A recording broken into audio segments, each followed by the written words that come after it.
بہت پرانے وقتوں کی بات ہے کہ ایک عظیم الشان سلطنت میں ایک بادشاہ رہا کرتا تھا جو کہ اپنی بیوی یعنی ملکہ سے بہت زیادہ محبت کرتا تھا، لیکن ملکہ نے اسے دھوکہ دیا۔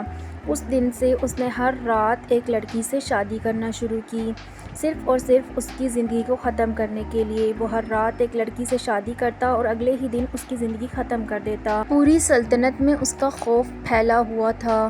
مائیں اپنی بیٹیوں کو چھپا کر رکھتیں۔ پھر ایک دن شہرزاد جو کہ اسی سلطنت کے وزیر کی بیٹی تھی، بہادری کے ساتھ آگے بڑھی اور اس نے کہا میں شادی کروں گی، اور اس نے شادی کی رات ایک میجیکل سٹوری سنانا شروع کی۔ ایک تجسس سے بھری کہانی۔ جب کہانی ختم ہونے لگی تو صبح ہو گئی اور رات بیت گئی، اور اس لڑکی نے کہا کہ میں آپ کو کل رات اس سے آگے سٹوری سناؤں گی۔ بادشاہ بہت پریشان ہوا اور بہت زیادہ تجسس میں بھی مبتلا تھا۔ وہ اور زیادہ سننا چاہتا تھا۔